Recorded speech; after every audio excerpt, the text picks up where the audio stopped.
right, well, let's move over to Theater 3, why don't we? Where we have Greenland. Yeah, but would it surprise you to hear that Greenland is in fact covered in ice? Yes, yes, In it's Iceland, covered in green. quite the classic trick that was played by the Vikings. Indeed, indeed. Well, but we're watching Greenland 20 from 2020, starring Gerard Butler, the great, beautiful, and wonderful Morena Baccarin, Roger Dale Floyd, which I assume plays the son, and the great Scott Glenn. I like Scott Glenn and everything pretty much, and directed by Rick Roman Woff. Um, yeah, Scott Glenn was really Yep. good in Netflix's Daredevil as Stick.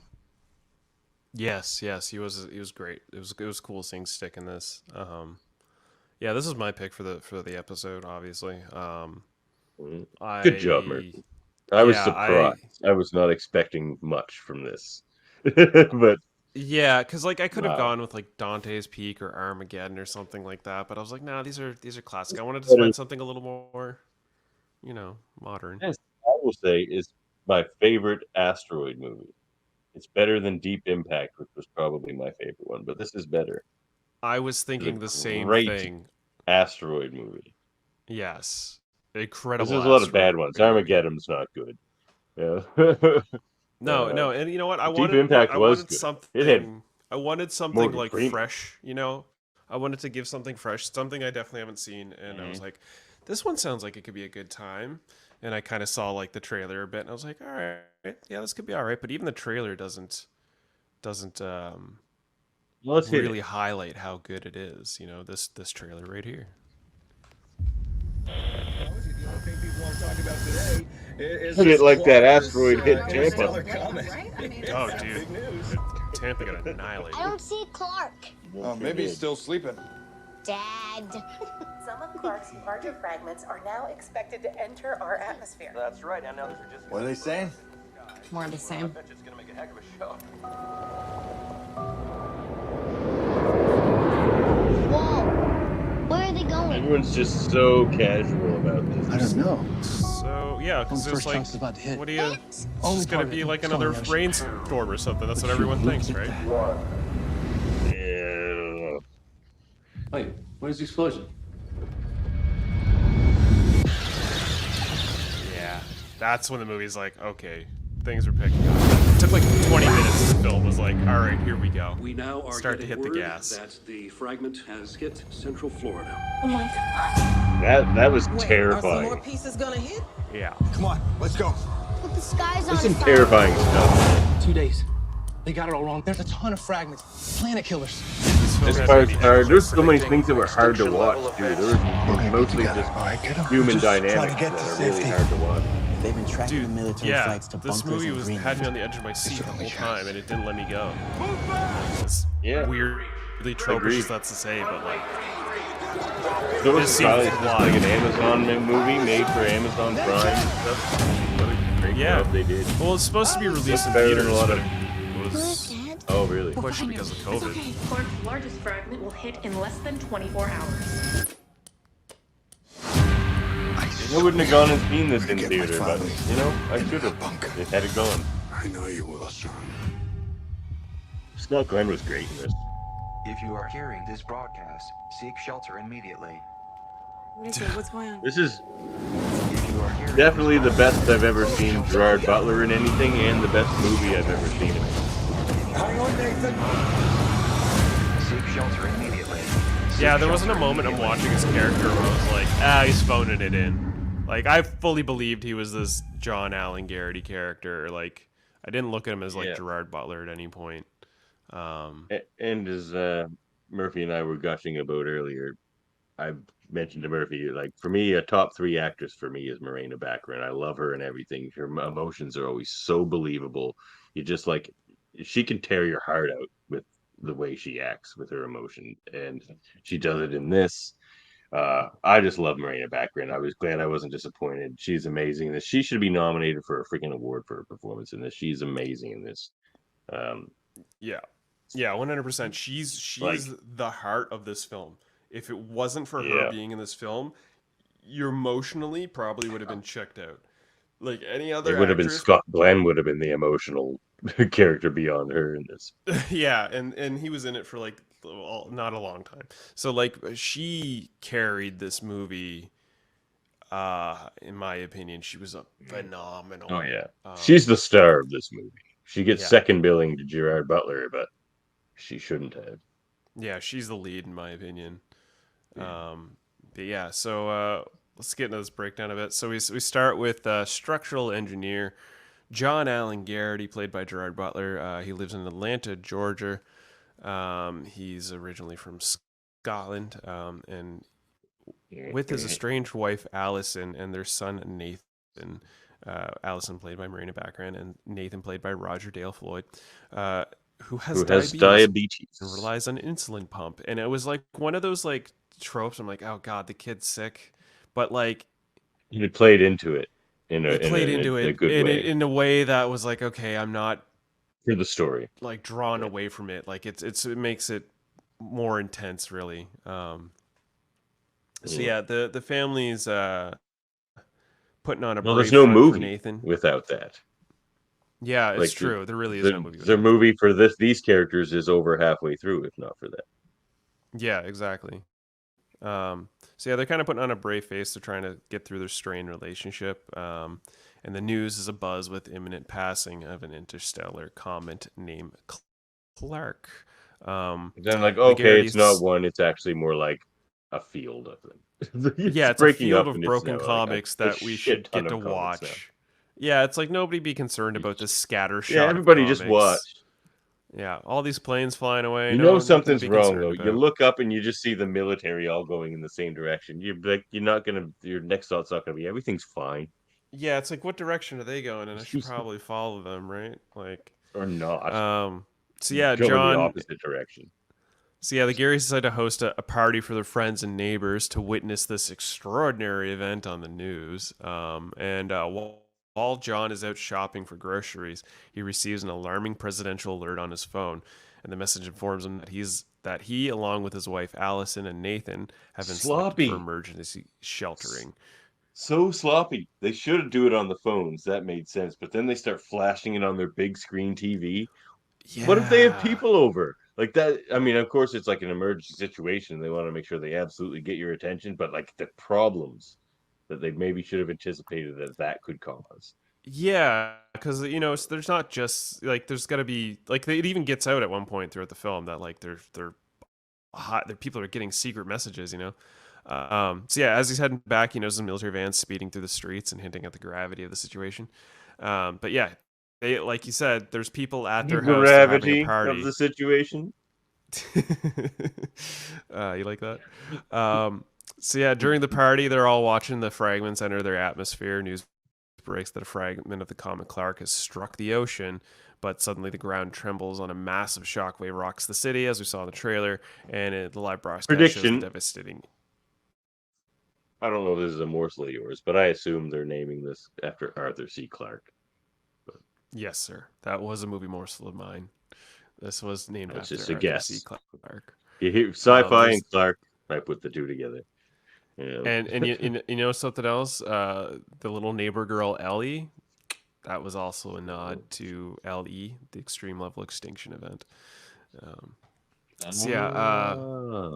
Yeah, the live broadcast shows the devastating impact of the fragment, which is just like a really cool scene. They do it really well, and it's just like, that's terrifying to watch. Terrifying because it just happens so fast. It just obliterates terrifying. It strikes Florida, and like it's so close. It's like Tampa. It almost hit the water.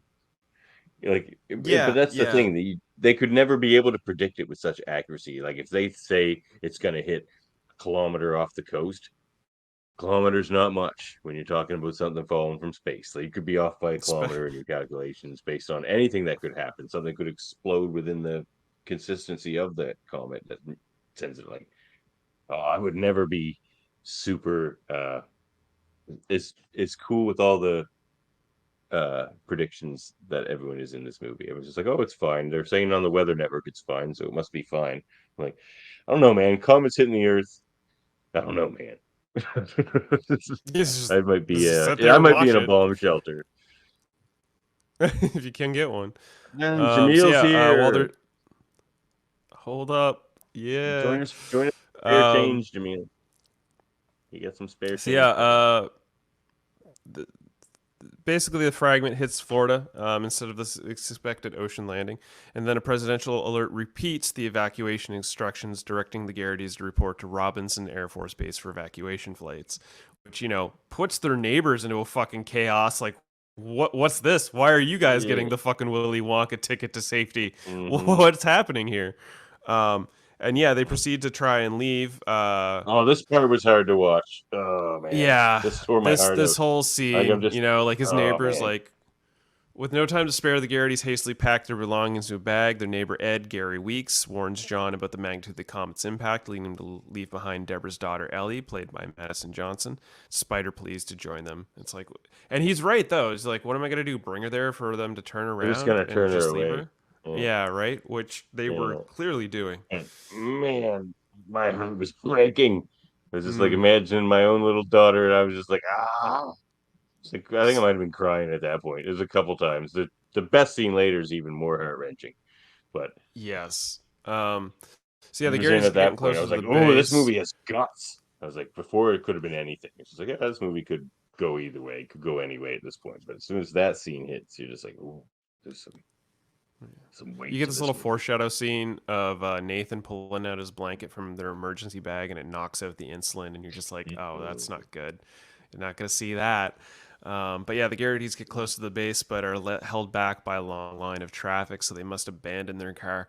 Unfortunately, Nathan had grabbed his blanket and unknowingly dropped that medication on the floor. As the huge crowd is gathered demanding access onto the planes, after the Garrities gain entrance into the base with the wristbands, they realize that they left the medicine in the car when they can't find it in the bag.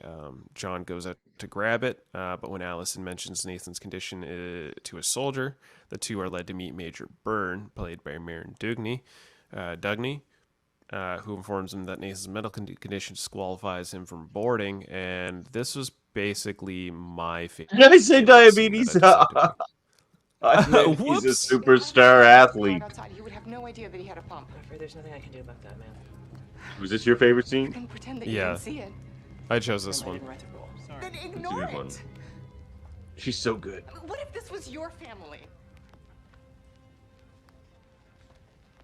My family wasn't selected, ma'am. 99% of armed forces weren't. We are all volunteers here just doing our jobs. I'm sorry. I am. But please. Yeah, that was. I chose that as my favorite. Not all scene about because you. it highlights. Yeah. Yeah, it's not all about her. It highlights the fact that hey, all these people that are doing their best to save your life right now, they're giving up their fucking lives to do that because they view their it as families. their job, their duty, and they're like they got to give that up. So that I want to highlight that because that's like the reality of a lot of service people, sadly, which is wild to me, and they should be commended for stuff like that. Like that's the difference between their two characters. Like GerardButler seems to be like he was more prepared for all of this. He was like a guy's probably a little more rough around the edges, hardcore kind of guy. And he was a cheater. Like that was their whole relationship dynamic. He's a cheater. And I mean, though they were on a break in Friends talk. But, yeah. So yeah, but believing her John is character, already she's like boarded the overwhelmed by this whole thing. Like in that, like she keeps messing up by like mentioning the diabetes in the first place, messing up in front of that lady there, messing up with the ride they get later. Like she makes a lot of bad calls, whereas he's not doing that so much. Well, he's trying to keep it together, and she's like obviously in the panic state of like what's gonna happen here. But yeah, believing John has already boarded a plane, Allison desperately tries to get in touch with him, but communication proves futile amidst the chaos. John, on the other hand, tries to get on a plane, unaware that Allison and Nathan are still stuck outside the base. Another passenger spots Nathan's medication, alerts John about the rule concerning medical conditions. He had a brother that was kicked off because of his whatever medical problem, illness. At this point, John sees that the doors are closing, so he asks to be left off the plane, and that's when we get to this freaking wild scene where it's almost like a This is wild. zombie-like invasion as a crowd just storms the gate, breaks, and violence erupts, and gunfire happens, and like this guy who's filling the gas, like filling the plane with gas, gets shot, and gas starts pouring out, and he's It's like, like "Get off the plane, it's gonna blow!" Yeah, That's the society moment like literally just society crumbled, collapses. Yeah. and everything's running, and all of a It's like- sudden, like gunfire, and it just blows up, and everything catches on fire. She's like trying to get a hold of him. Yeah, the plane he was just on blows up. He literally barely makes it out there in time, and he runs back to the car. Yeah. We noticed that Allison and Nathan had found the car a little earlier, but it was broken into, and she leaves a note for John telling him to meet them at her father's house in Lexington, Kentucky. John finds the note and follows. Meanwhile, Allison and Nathan make their way to a looted store to get medication. And I was like, oh, this isn't going to go well. This scene was like had me on the edge of my seat. I was like, this is a badness about to happen. Alice and Nathan make their way to the looted store to get medication that Nathan needs because he's like on 300 insulin or something like that. And the situation becomes real dire because gunmen storm the place and are like shooting people and telling them Take all the drugs. Their motives, yeah, their motives are obviously like, getting there to get high, but it's wild. She eventually like runs into this dude, pleads for her son's life, and he lets them go. They manage to escape with the help of Judy, played by Hope Davis, and Ralph, played by David Denman. This creepy little this couple, like they gave you creepy vibes. They're like, oh, they might be helpful, but it got like creepy vibes super fast. And then John proceeds through foot on the city where he comes across more looters and like a church, and then eventually he finds a rooftop where he comes across like people partying on top of the roof, which I was like, I get that. And they're like, fuck you, Clark. And I was like, that's Do you probably mean what I would do. they're looters because they're looting the place or because they're on Quaaludes? Are they looters or looters? Loot with a T. Okay. Maybe both. Yeah. Maybe they're both. looters that are looting. So he's on the roof with people watching Clark, fragments passing through, and he manages to get a bit of reception to call Allison. They briefly talk, but it drops, and they're just trying to communicate. Allison chats with Ralph and Judy, dropping that their family was selected but denied entrance. Ralph then appears to come up with a plan and pulls over to try and get Allison out. She fights him, but is ultimately overpowered, and his wristband's taken. Meanwhile, while that's happening, John's also encountered a truck full of people heading towards Canada. And among the passengers, he meets a young man named Colin. Colin reveals that the planes in Canada are supposedly heading to the classified bunkers in Greenland, adding a layer of mystery to the evacuation efforts. However, tensions arise when another passenger named Lucas learns that John, who is Scottish, got selected for evacuation, and Lucas expresses racism, believing only American-born citizens should have been chosen. The confrontation ensues basically on both fronts for Allison, with Ralph pulling over and pulling her out of the van and taking Nathan, swearing that he's a better family and they're going to take care of the son as they head to the airport, and she's left stranded. Should have stabbed that dude in the neck. Yeah, like she should have been way more violent. In the neck. Yeah, the fact that these people didn't have self-defense on them was like a huge no-no. Well, it leads to what the best scene is later. This whole so while that's happening, John's in the truck with these guys, and it starts getting confrontation, and they decide to start wrestling for the wristband, and it gets into a fight that the truck ultimately gets careened out of control and crashes. It's a crazy fight. It's a crazy fight because these two are like all stunned. I feel like they didn't waste any scene. They didn't like skip over anything. They made every scene in this movie count, and I find that's not the case too much anymore. There's just so many in every modern movie. This didn't have that. Yeah, even with the crash, it was like blackout, and then he wakes up on the grass, and then he sees the hammer, and he struggles for the hammer, and he's like fighting between these guys, getting like he scares off one, but the other guy's too much, and he ultimately like takes a backhand swing and plops the hammer into his skull, killing him. That's his first murder. And then it reveals that Colin had died from the injuries and stuff like that, and he's just sort of John's left to grapple the repercussions of the murder he just committed, highlighting the dangers and challenges he's facing on his quest to reunite with his family amidst the chaos that's caused by the Comet Clark. Allison runs out is basically saved by this like Hispanic family that are heading towards the airport that Judy and Ralph are. When they get caught up, at this point, Ralph's telling Nathan, you're just play along, don't tell anybody, or bad shit'll happen. That typical abuser type behavior. Boy, he's a good boy though. He doesn't listen to that friggin' asshole at all. Yeah, What a no, good like boy. he eventually like lets this guard know that like these people kidnapped him, and it turns into a whole thing. And He's not my family. I don't know these people. Yep. Like, That's exactly what the kids should be doing. So yeah, Allison runs out of van once they're stopped by traffic heading to the airport. Further up, Ralph and Judy have reached the base, but they're caught by the MPs.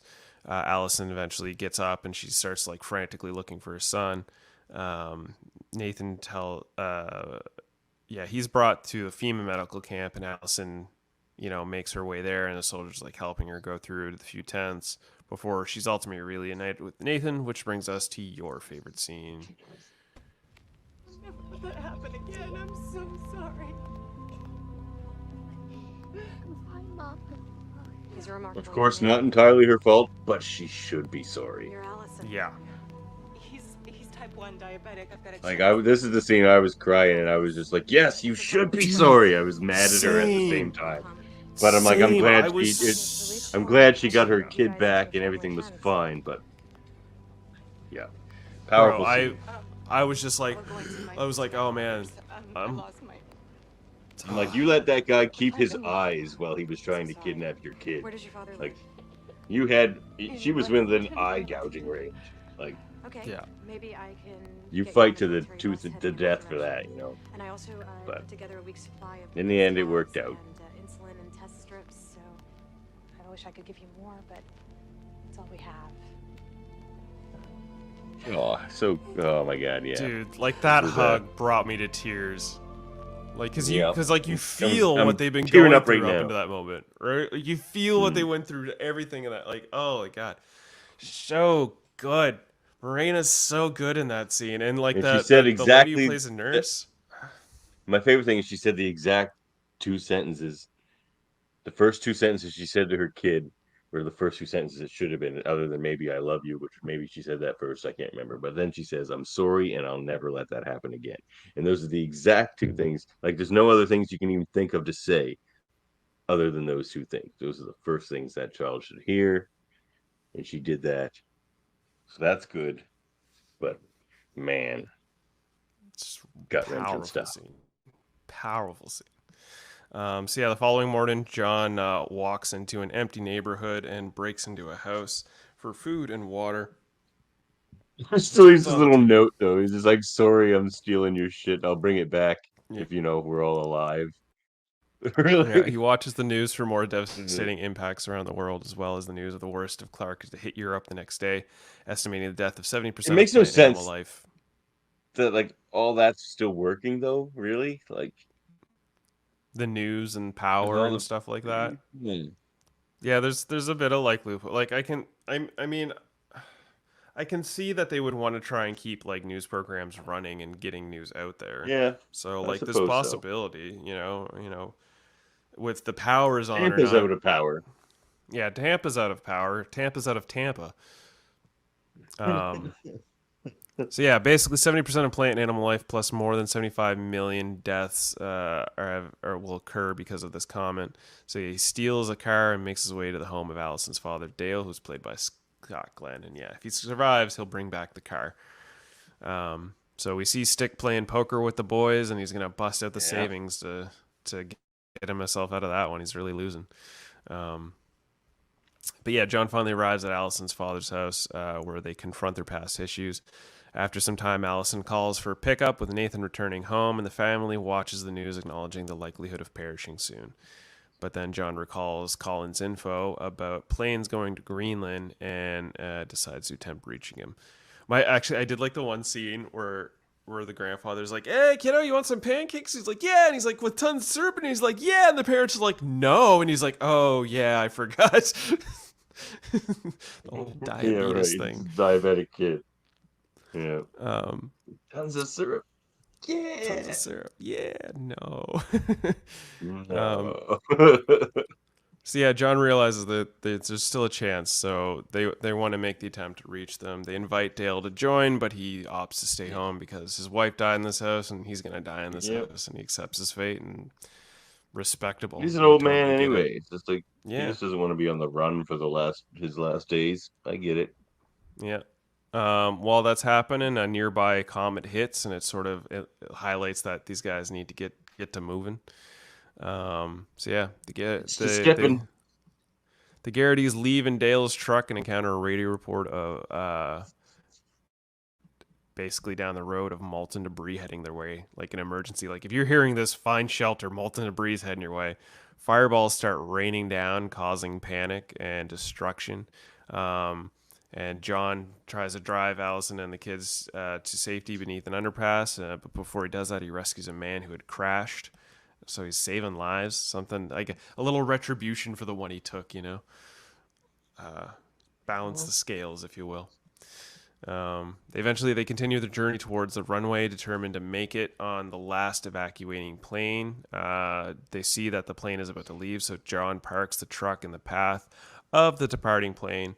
John initially intends for only Allison and Nathan to board, but she convinces He's a quick the pilot, thinker. played by Holt McCanley. Yeah, it's a great plane. Yeah, like you're in front of the planes, not gonna go off. But yeah, she convinces the pilot, played by Holt McCanley, to take them all. He's basically, I'm gonna drive there at this point. Like, of course, you're already overloaded. Like, you're already gonna stick as many people as you absolutely can on that plane. So yeah, like three more. Three more was actually probably just so ridiculously crazy. Yeah. They were probably way over capacity already. Yes. So we get this little brief scene where They do it. John has like a family flashback, and you think, oh no, are they gonna die on this plane? But not quite. They wake up, they're over Greenland, but a comet hits offshore, causing a bit of a shockwave, knocking out the plane's engines. And then we get this dope scene of this guy flying this a twin in a Canadian, I forget the plane, but it's a twin engine Canadian plane. Not a Cessna. It was my buddy Mike Henry. I told him about this film, and he was like, his first response when I told him about this film. This is from a friend of the show, Michael Henry. I just did a shallow dive into it on IMDb, and it features a Canadian-built twin otter plane. Apparently so. I guess I have to watch it now. So that's his response. When I told him There's an otter plane in it? Oh, wow. This twin otter plane's in it. But yeah, no, I was like, dude, you have to, because this scene, I thought of you immediately. This scene was about so the cool. helicopters. Right? Towering Like Inferno. I did too. I told him about the helicopter scene in that, and he needs to watch it. He's seen Towering Inferno. He thinks it's a great film. But yeah, the pilot fucking... I don't have the screenshots to do this justice, because realistically you need to watch this film to watch this pilot pull off this excellent crash landing. Like, he was such a badass and a hero, and he nailed it. Canadian legend. Like a leaf on the wind, he goes out. Yep. Watch how he wash soars. style. Watch how he soars. John goes to check the pilots to see that they're dead, but he sees that also a plane is landing in a bunker about a mile away. So he lets the evacuees, know that they got to get going. This is our time. So they all start running towards the bunker. They wave down a military truck, which brings them to the thing. Yeah. So they all led underground as the last of Clark is about to hit Just very in soon. Literally just in time. they Nathan's have like like, 10 "Where's the seconds." flashes? Where's the flashes?" And they're like, "Oh, buddy, it's okay." And they embrace each other, waiting as the impact is felt. Yeah, the and then it just, flashes like, of hits the your past before you die. That's what he's waiting for. Yeah. I get to see And then my the life impact's before I felt. die. Then you get to these shots of like Sydney and like San Francisco and Paris and all these cities like burnt out rubbles and stuff. And they find out 9 months later that the atmosphere is cleared of radiation, allowing the survivors worldwide to make contact with Greenland. And the Garrities and others emerge from the bunkers, witnessing a changed world with ruined cities. However, hope prevails as they marvel at the sight of birds flying overhead. Determined to rebuild, the Garrities join the other survivors in their journey toward a new beginning. And we get this final shot It's a of nice the thing. globe You hear all the other cities chiming into the Kathmandu's here. So this is a fun little shot because you see Lost where count. like the big global impacts are. If you notice, Nova Scotia, perfectly fine, slight charring, just on the edges, but perfectly fine. Yeah, it's just cloud cover, no Uh, charring, no charring. We're yeah, good. well, there's a bit of there's a bit of burning on the edges of it, but other than that, it's all good. Okay. Nothing crazy. But yeah, that's I mean, everyone Greenland. lives on the edges of it, but Yeah, well, I mean, everyone lives by the coast. Gets everybody, pretty much. Someone in New Germany's fine.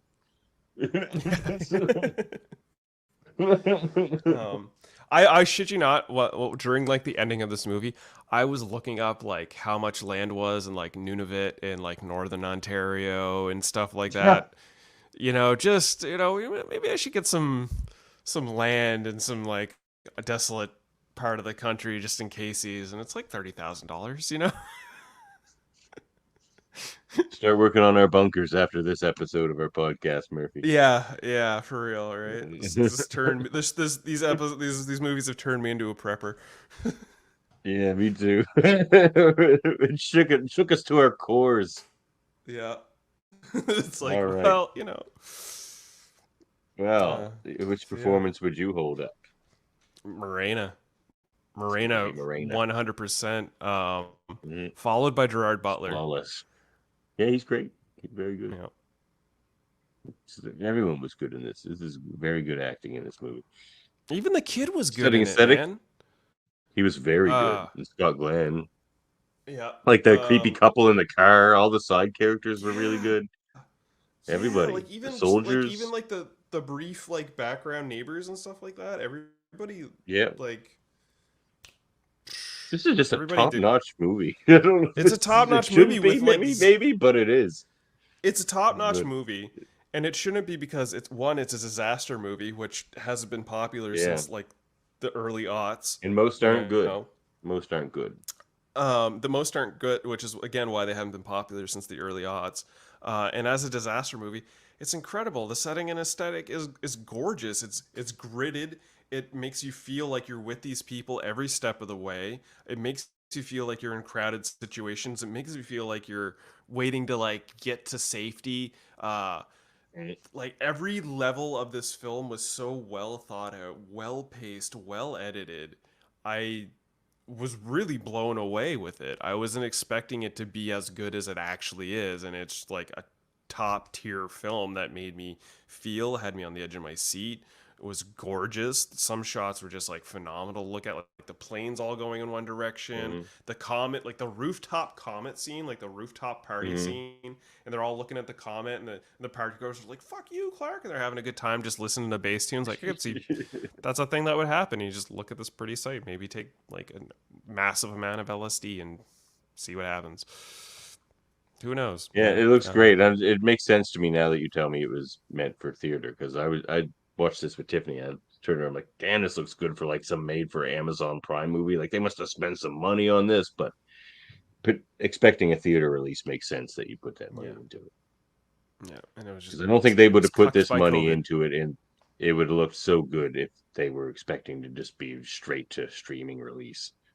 So awesome stuff.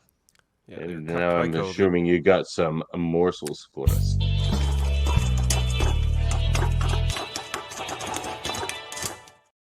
So, movie morsels for Greenland 2020. I got a couple tasty snacks. Obviously, as we pointed out earlier, the comet is named Clark in tribute to the late Arthur C. Clarke, author of the 1993 novel Hammer of God, which describes the impact on Earth on a planet-killing asteroid. The novel predates the movies Armageddon in 98 and Deep Impact also in 98, which deal with similar events. 98 was a big year for comets.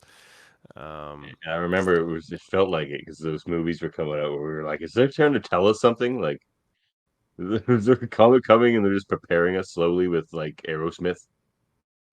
Yeah, right. Aerosmith in my head. tied away, and I'm I could having stay awake away. just to hear you Okay, that's it. breathing. We're gonna strike. All right, Anyway, all the right. location footage of Greenland at the end of the film is actually Iceland, which Whoa. is hilarious. So they used Iceland for Greenland. What? Yeah. Because they wanted it to be green. Yeah. Which is I was No. waiting for the ice part, but didn't see that. This movie morsel, when I read it, I was kind of like, really? And I'm not sure how I feel about this information, and I feel like you're gonna have a similar reaction when I tell you this. A sequel, Greenland Migration, is in development. GerardButler and Morena Baccarin are confirmed to return, and original director Rick Romanois is also attached. They're gonna make a All right, sequel I'm to in. this movie. All right, I'm in. Morena's in. I'm in. I mean, it's gonna be about reclaiming the earth. So it's gonna be like Last of the Us. anti on the beach instead of being about the end of everything. It's gonna be like The Last of Us, I guess, or Yeah, we'll see. other movies like that. Um, Well, we'll see, but so maybe we'll cover it on this show. Who knows? So in casting morsels, in May 2018, Chris Evans joined the cast of the film with Neil Blomkamp directing from a screenplay by Chris Sparling. It was in February 2019. It was announced Blomkamp would no longer direct the film. And that same month, Rick Romanois joined the project as director, with GerardButler being added to the cast of the film, replacing Blomkamp and Evans, respectively, with Butler producing under his G-Base banner. Then I like what they ended up with. So yeah, I am too. Like, it would have been a very different film under Blomkamp, I think. Did Blomkamp do did like what was it, the Chappie one and with District Aliens? 9? Yeah. No, see, I'm mixed on his movies, so I think this would not have been as good. Yeah, I don't think it like yeah. I like Blomkamp. I'm a big. He has a Blomkamp particular style for sure. Yeah, I like his style, but I don't think this would have been the movie for his style, and he made the right choice not doing it. Like, it ended up in the right hands. Although Osgood, Ontario, Canada does exist, there is no airport there. So, a little fable. Should have just landed in Gander, Newfoundland. The child whose mother there. begged the Garrities to take her daughter is named Ellie. Tia Leone's character believed wrongly in Deep Impact in 1998 that the comet in the movie was actually a mistress named Ellie, but really was ELE, which stands for Extinction Level Event, the same severity of the comet in Greenland 2020. And the final movie morsel. At the end of the movie, they showed aerial views of the destroyed Sydneys of Sydney, Paris, Mexico City, and Chicago. And you see identifiable structures as well as buildings still somewhat standing, like the Eiffel Tower or the sign outside Wrigley Field in Chicago. Yet in the movie, the radio announcer said that there would be 900-degree Fahrenheit winds moving at the speed of sound after the meteor hit. The high winds would not only not leave anything at all standing and wipe everything clean off the map, but the 900-degree Fahrenheit would turn everything into ash. See Tampa. Yeah, see Tampa. Or what's left of Tampa, which isn't much. Cinematography by Dana Gonzalez, edited by Gabriel Fleming, music by David Buckley. Release date of December 18th, 2020, with a runtime of 119 minutes, a budget of $35 million, and a box office of $15.3 million. Side note, this movie, again, was meant to be released in theaters. Ultimately, it wasn't released in theaters. They released it on Amazon Prime, and because they made a deal with Amazon Prime, there are no physical plans to release this movie as a Blu-ray or any sort of physical media. It's just on Amazon Prime, which is disappointing because I would absolutely get Prime and watch this movie. I mean, yeah, I do, and I definitely watch it that way, but I kind of want like a physical copy of this with like behind the scenes commentary and like stuff on how they made it. Like I would buy a copy of this if it was a DVD. So I hope they make it a physical media at some point. I hope this film gets popular and they demand that. Well, it's been out for 2 years and I haven't heard anybody talking about it. 3 years now. Because it got buried by all the COVID news, and I don't think a lot of people know about this film, and which is shocking. And people expect a shitty meteor movie, like I Shitty did. they'll expect a shitty meteor movie. They'll expect a subpar B action movie because Gerard Butler's name's tied to it, Gerard and he's Butler's in it. pretty much Yeah. known for like those types of lame kind of action Yeah. films. It subverts all of that, and it's much better than it probably had Does. any right to be. It's a It phenomenal is. movie, and it would It's absolutely. the opposite of On the Beach. Yes, it's the On the absolute Beach had opposite of this On the great Beach. concept and bad execution. This one had like no concept. A meteor's coming. There's your concept. And a boy has diabetes. No concept, but amazing execution. Like Yeah, incredible execution opposite. and absolute rewatchability, 100%. Like Yeah. I will Oh rewatch this yeah. film again. It- Maybe well, it's just do there's a not a triple dull moment. threat back to back Comet Impact with Armageddon Deep Impact, and then this film. Do it. I could stay. Anyway, I won't do it. Yes, it holds up. I was surprised. This is one I'm gonna recommend to people if they just want to. I mean, I'll recommend it as an action movie. Like if you want a sweet action movie with some heart, this is it. Yeah, it's got great heart, One of the best I've seen in a long great time. scenes, as far as tension. new You know, movies like that. obviously, like I would hope if you're here watching this review, you've probably already seen the movie, and we didn't just spoil all of it for you. But Watch it anyway. I kind of watch it anyway. Even if watch it again, I'm gonna. It's a great film. Look, if we determine a movie has rewatchability, then it shouldn't matter if we're spoiling it for the listener. Because even if it's spoiled, it has that rewatchability. But inherently, if all you're right, let's watching get into our disaster movie rankings. Rank these movies, Murphy.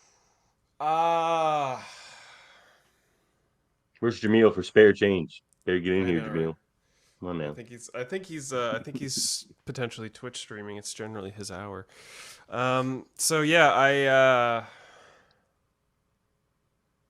man, it's really hard to pick between top spot. Like, isn't it? They're like, I'm gonna Towering Inferno.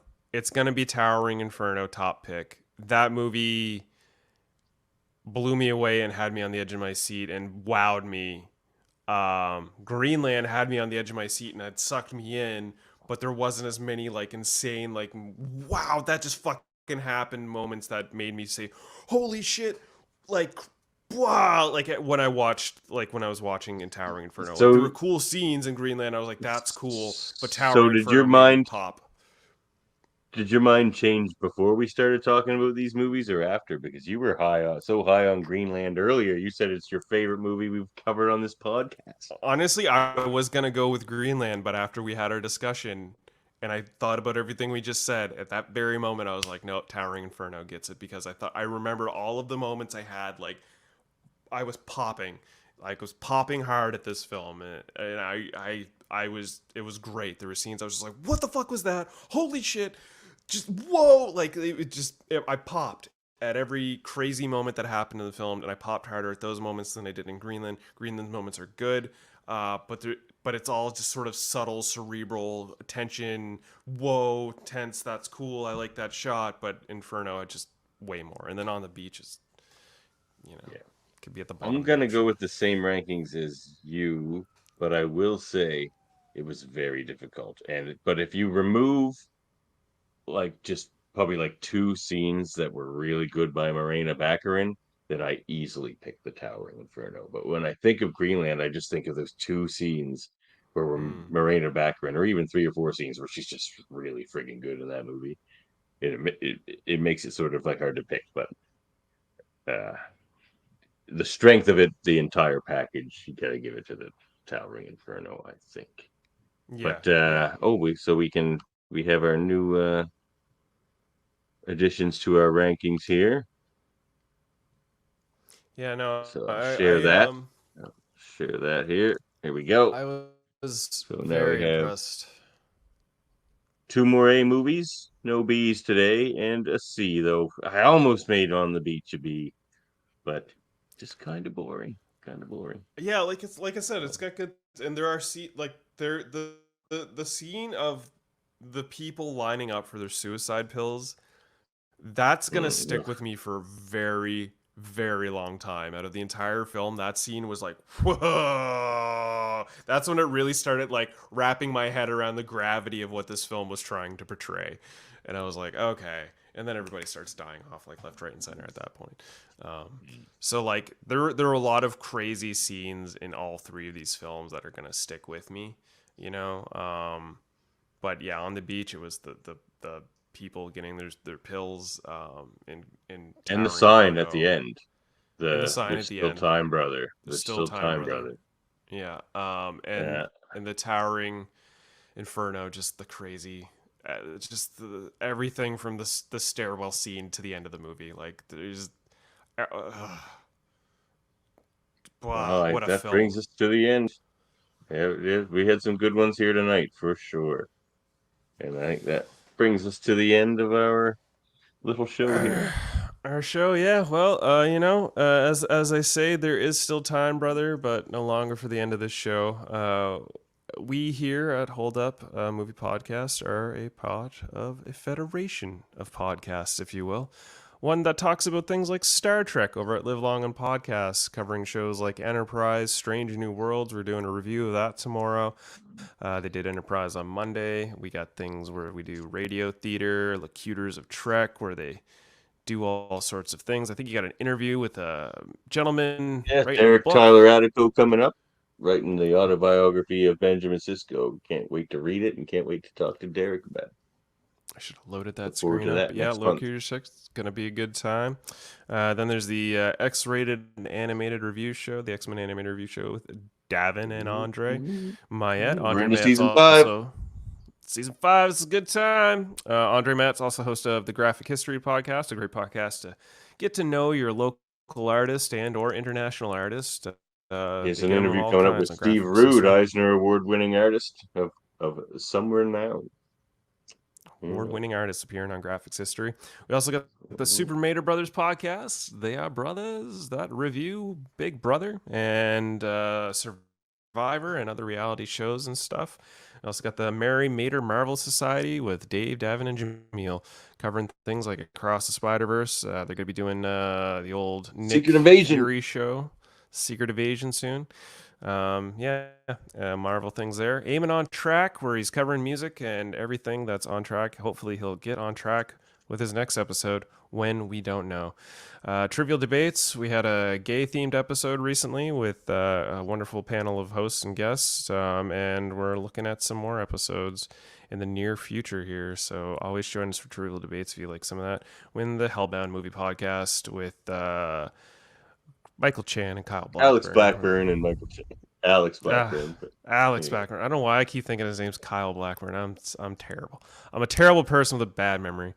But that's it for us in these movies. Time's run out, but there's still time to watch the coming attractions. We're going to be going back in time to the prehistoric times. We're covering a few films here. Quest for Fire, Jurassic Park, and 65. Just called 65. I thought it was 65 million years ago, but it's just called 65. One of those could change. We'll see. We'll see. Yeah. That's it for us. Enjoy the movies. Thanks for waltzing Matilda with us.